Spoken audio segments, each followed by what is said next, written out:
Assalamualaikum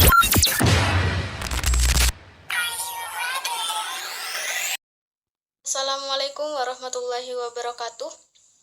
Yang saya hormati pengasuh Pondok Pesantren Zainul Hasan Genggong, yakni Kiai Haji Muhammad Hasan Mutawakil Alallah SHMM. Yang saya hormati Rektor Universitas Islam Zainul Hasan Genggong, yakni Bapak Abdul Aziz Wahab BAMAG. Dan yang saya hormati dosen pembimbing 1 dan 2, yakni Bapak Nanang Kosim MPDI dan Bapak Solah Solehudin MPD. Dan yang saya cinta sayangi kedua orang tua saya.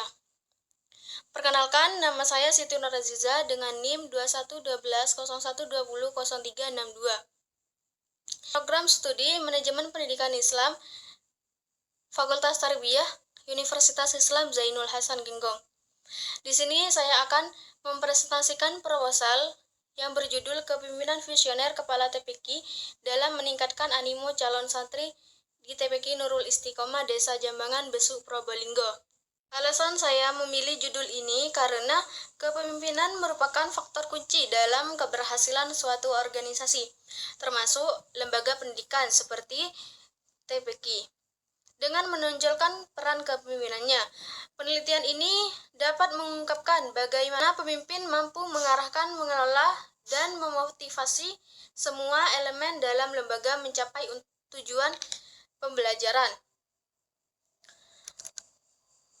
Dan alasan yang kedua, saya ingin mengetahui bagaimana peran kepemimpinan visioner Kepala TPQ dalam meningkatkan animo calon santri di TPQ Nurul Istiqomah Desa Jambangan, Besuk, Probolinggo. Bab 1, latar belakang. Kepemimpinan dalam pendidikan memiliki peran penting dalam menciptakan tenaga pendidik yang berkualitas. Kepala TPQ sebagai pemimpin harus memiliki visi, keberanian, dan inovasi dalam mengembangkan lembaga agar dapat memenuhi kebutuhan masyarakat. Manajemen yang baik meliputi perencanaan, pengorganisasian, pelaksanaan, dan pengawasan. Fokus penelitian berdasarkan latar belakang di atas, maka penulis menetapkan fokus penelitian yang menjadi objek penelitian adalah kepemimpinan visioner Kepala TPQ dalam meningkatkan animo calon santri di TPQ Nurul Istiqomah Desa Jambangan, Besuk, Probolinggo. Rumusan masalah. Di sini ada 3. Yang pertama yaitu bagaimana peran kepemimpinan visioner Kepala TPQ Nurul Istiqomah Desa Jambangan. Yang kedua, bagaimana peningkatan animo calon santri di TPQ Nurul Istiqomah Desa Jambangan. Yang ketiga, bagaimana evaluasi kepemimpinan Kepala TPQ dalam meningkatkan animo calon santri di TPQ Nurul Istiqomah. Tujuan penelitian yang pertama yaitu untuk mengetahui bagaimana peran kepemimpinan visioner di TPQ Nurul Istiqomah Desa Jambangan. Yang kedua, untuk mengetahui bagaimana peningkatan animo calon santri di TPQ Nurul Istiqomah Desa Jambangan. Yang ketiga, untuk mengetahui bagaimana evaluasi kepemimpinan Kepala TPQ dalam meningkatkan animo calon santri di TPQ Nurul Istiqomah Desa Jambangan.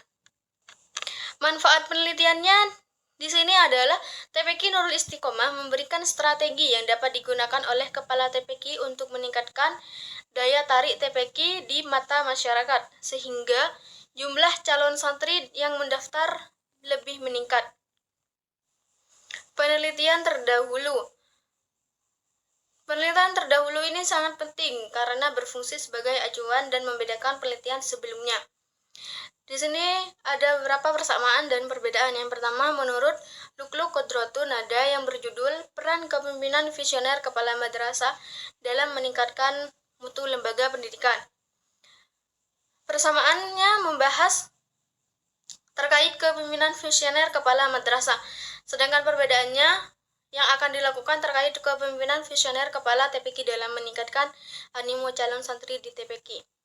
Yang kedua, menurut Amik Syamsa yang berjudul Strategi Brand Image dalam meningkatkan animo calon peserta didik. Persamaannya membahas animo peserta didik. Perbedaan yang akan dilakukan terkait kepemimpinan visioner Kepala TPQ dalam meningkatkan animo calon santri di TPQ. Bab 2 yaitu kajian teori. Yang A, Kepemimpinan di sini membahas dua, yaitu pertama pengertian kepemimpinan dan yang kedua kepemimpinan visioner. Yang B kepala TPQ, yaitu pengertian kepala TPQ, dan yang C animo. Di sini ada dua pengertian animo dan faktor yang mempengaruhi animo. Bagi penelitian, yang A pendekatan dan jenis penelitian. Penelitian ini merupakan penelitian lapangan atau field research, yaitu suatu penyelidikan yang dilakukan dalam kehidupan atau objek yang sebenarnya. Dengan jenis penelitian kualitatif, yaitu suatu penelitian yang menggambarkan objek penelitian secara langsung, menjelaskan bahwa ciri penelitian kualitatif bersifat deskriptif, yaitu data yang terkumpul berbentuk kata-kata dan gambar yang bukan angka-angka. Kalaupun ada angka-angka, sifatnya hanya penunjang. Yang B, penelitian ini dilakukan di TPQ Nurul Istiqomah, Desa Jambangan Besuk, Kabupaten Probolinggo. Data dan sumber data penelitian. Sumber data merupakan subjek dari mana data diperoleh, diambil, dan dikumpulkan. Dalam hal ini, yang dimaksud dengan sumber data dalam penelitian adalah subjek dari mana data dapat diperoleh. Sumber data dari penelitian ini adalah sebagai berikut. Yang pertama, sumber data primer, dan yang kedua, sumber data sekunder. Yang pertama, sumber data primer. Sumber data primer ini adalah informasi dari pihak-pihak yang terkait dengan objek penelitian yang diperoleh melalui wawancara dengan subjek penelitian di lapangan. Yang kedua, sumber data sekunder. Sumber data sekunder adalah penelitian yang diperoleh secara tidak langsung untuk melengkapi sumber data primer. D. Teknik pengumpulan data. Teknik pengumpulan data yang digunakan dalam penelitian ini adalah yang pertama wawancara, yang kedua observasi, dan yang ketiga metode dokumentasi. Yang E. Teknik analisis data. Analisis data merupakan proses pengorganisasian dan mengurutkan data ke dalam pola, kategori, dan satuan uraian atas sehingga dapat ditemukan tema dan dapat dirumuskan hipotesis kerja yang seperti disarankan oleh data. Analisis data yang digunakan meliputi reduksi data, penyajian data, penarikan kesimpulan. Yang F. Pengecekan keabsahan. Untuk memastikan keabsahan data, penelitian menggunakan teknik triangulasi. Triangulasi ini merupakan proses penguatan bukti dari individu-individu yang berbeda.